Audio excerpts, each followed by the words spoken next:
உண்மைக்கு அருமையான சம். 4 பசுக்கள் 28 மீட்டர் நீளமுள்ள சதுர வடிவ வயலில் 4 மூலைகளிலும் கயிற்றால் கட்டப்பட்டுள்ளன. அப்போ மாதிரி இந்த மாதிரி ஒரு சதுரமான பகுதி இருக்குது. இதனால் ஒவ்வொரு பசுவும் அருகிலுள்ள மூலைகளில் உள்ள 2 பசுக்களையும் தொட முடியும். அப்போ என்ன செய்யணாக்கா, இங்கே 4 மூலையிலும் பசுக்கள் கட்டியிருக்கோம். 4 பசு இருக்குது. அப்போ இது என்ன இருக்கும், இந்த பசு வந்து இப்படி வரும். இது இது வந்து இப்படி வரும். இது வந்து இப்படி வரும். இது வந்து இப்படி வரும். அப்போ என்ன செய்யலாம், இப்படி தான் பசுக்கள் வந்து ஊடால மட்டும்தான் அதனால் தொட முடியாது. அப்போ என்ன செய்யணும், இந்த இதே வந்து நான் தொட முடியாத புல் இந்த பகுதி தான். அப்போ நம்மளுக்கு சதுரத்துக்கு ஃபார்முலா a² மைனஸ் இது ஒரு குவார்ட்டர் சர்க்கிள், இது ஒரு குவார்ட்டர் சர்க்கிள், இது ஒரு குவார்ட்டர் சர்க்கிள், இது 4 சேர்த்தா சர்க்கிள். அப்போ πr². மொத்தத்துலேருந்து இது புல்லை மேயிற கழிச்சிட்டமாக்கும் புல் மேயாத பகுதி. அப்போ இதுக்கு என்ன தெரியும்னா 28² ஏன்னா இங்கே கொடுத்துருக்காங்க 28 நீளம் உள்ளன்னு கொடுத்துருக்காங்க. இது வரைக்கும் அதுக்கடுத்த மாதிரி படிப்போம். மைனஸ் 22/7 ரேடியஸ் என்ன, இதுவரையிலேருந்து 28 தானே. அப்போ இந்த பகுதி மட்டும்தான் ரேடியஸ்.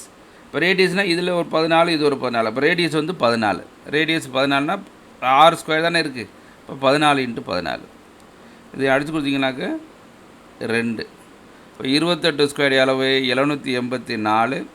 22 × 2 44. 44 × 4 வந்து 616. அப்போது இது வந்து மொத்த பரப்பு, இது வந்து மாடு மேய்கிறது. அப்போ ரெண்டையும் கழிச்சிட்டிங்கன்னா மாடு மேயாதது எவ்வளோனா 168 சதுர மீட்டர். இவ்வளவு மாடு மேயாத பகுதி. மாடு மேயாத பகுதி.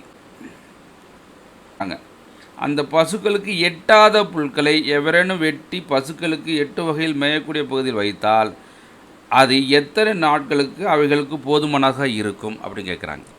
அப்போது இந்த பகுதி இருக்கு இல்லையா சர்க்கிள், அது 22 நாள். இப்போ சர்க்கிள் நம்ம எவ்வளோ பார்த்தோம், இது 616.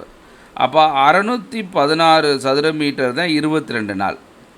மாடு தொட முடியாத பகுதி அப்படின்னது இந்த பகுதி. இந்த பகுதி எவ்வளோ பார்த்தீங்க, 168 × 168.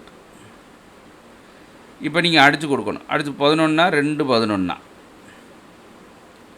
இங்கே 11 5 11 6 11. இதை அடித்து கொடுத்தீங்கன்னாக்க 28. இது ரெண்டையும் அடிச்சுக்கிட்டா 28னா 6 48 6. அப்போது இந்த பகுதி அந்த பசுமாடு தொட முடியாத பகுதி எத்தனை நாள் சாப்பிடும்னா 6 நாளைக்கு சாப்பிடும்.